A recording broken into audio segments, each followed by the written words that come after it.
See you again. Yeah. System we're going to do today is fartlek system, and again, I know we've been through continuous training. Yeah. We've been through lactate training. Yeah. We've been through the ball slams with CP. Yeah. And this is a slightly different type of form of training. Fartlek, translated from the Swedish, means speed play. The reason why we might do this, it was originally designed to simulate gameplay. So as a footballer, you wouldn't know when the ball was coming over, you wouldn't know when you need to sprint. A tennis player doesn't know when a drop shot is delivered, so he might have to sprint for the line. So it's playing around with various different intensities with speed. We're going to use the bike. Just before we start, I'm going to teach you how to set up. So quite literally, on the spin bike, you need to have a height so this saddle comes to hip level. I'm not going to do this, you've got to set it all down again, but I will talk you through it. Make sure that your feet are in the straps, they're fully secure, because this is a spin bike we're using, it's a fixed cog, so you need to make sure that your feet are firmly in. You can measure your distance between elbow to handlebars to make sure you're at the right distance. And you can go to half crank to make sure your knees are still behind your toes, and that will warrant what distance you need to have this saddle. So just start to set yourself up. I know you're familiar with this.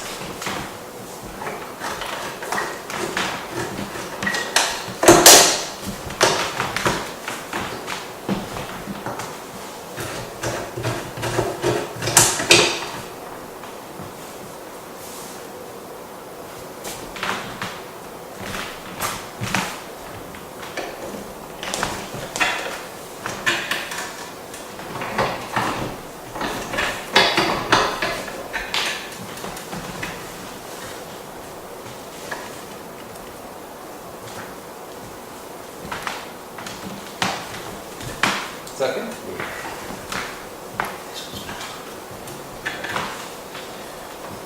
Yeah. Lovely. Just start to pedal for me.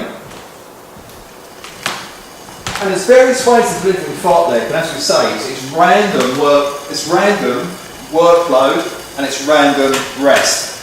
They might be loosely framed around the energy systems that we've done already, such as CP, such as lactate, and such as aerobic. But they won't be very specific workloads. That gives you time to extend the rest if you need to, or extend the work if you need to, or extend the rest.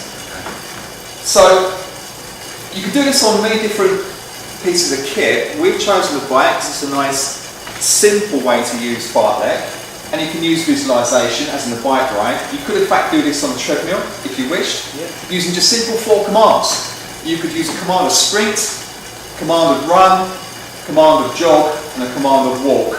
Using those 4 commands, you can control your client on the treadmill. We've chosen to do it on the bike. We can do a nice little visualization session with this. So we can say that you're on a road, and you're just running down the road, and there's a group in front of you, and they started off just before you, but you're a little bit better than they are, and what you want to do is actually catch them up. Okay. So what you're going to do is just to take out those pedals, move the pedals around a little bit faster.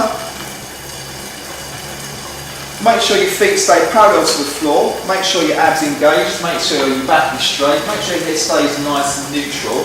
Try and minimise your body movement and just use your legs. Bike mechanics, pushing through the quads, pulling with the hamstrings. Your hip flexors and glutes will work in synergy. If you do that, keep your feet flat to the floor, so as if you're pulling up with your toes. That group in front of you is starting to get closer, and you're starting to get a little bit more excited at that prospect, and your mouth's starting to water a little bit. So you're picking up the pace just slightly more. And as you've picked up that pace, they are actually starting to come back to you. And you can start to make out the logos on their t-shirts now. It's actually getting quite close. And now you've backed on, you're at the back of the group, and you can just start to ride their wave a little bit. So you can start to slow down a little bit, and just allow that kind of drafting effect to take effect. You can take a little bit of breather, because you've actually used quite a bit of energy to catch them up. And in the distance, not too far distance, but in the distance you can see an incline.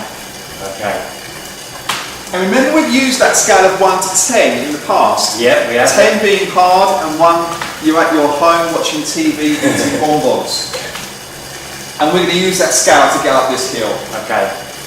And that scale is going to be personal to you, so whatever you feel that number is to you, is how you're going to put the resistance on that flywheel. Okay. We just started the incline, so that's going to be about an RP of 5. So you need to put 5 on that flywheel, Yeah. and you're still with the group. You're in amongst it all. You're there. You can. It's the thrill of the hunt, and you can sense there's a kill there coming very shortly. Okay. And you're inclining up, so you need to go to an RP of 6, whatever that is for you. Put that onto your dial.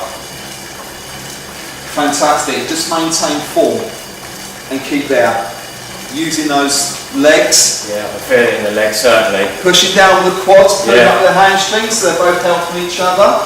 And the heel goes up a little bit more. And you need to put an RPE of 7 on there, pushing up to the top. Keep it there. Try and keep your revolutions per minute as high as they can. Your legs should now be burning slightly. I am getting a burning sensation, certainly in the quads and hamstrings. And what energy system might this remind you of? A bit like that lactate interval that you did with me. Absolutely. And the heels go up one more level, so I need you to put it up just one more level. We won't stay there for very long because you're just rounding the crest of the hill. In fact, some of your teammates have already rounded that crest and they're going down the other side. So you need to start winding that resistance off because you're starting to pick up. But you don't want to get left behind. So you're picking up your pace and you're going over that crest of the hill and you're going down the other side. Yeah. And you're hot on their heels. In fact, you've picked one of them off. They've gone already. And you've gone out to the outside of the pack and you've started to weight yourself down the outside. And you're level with the leader of the pack. What I'd like you to do is to stick out your left hand, waving goodbye, because he's now going behind you and you're now doing a sprint in front. So I want you to pick it up. You're looking at an RPE level of about 9 or even 10, so you can take a bit of resistance off and start to really kick on those legs, because that group is now catching up to you. Excellent. You're coming down onto the flat, so you can slow your legs down slightly and start to put on a little bit more resistance. Not much, an RPE of about 5 is where you are. And that's fine there.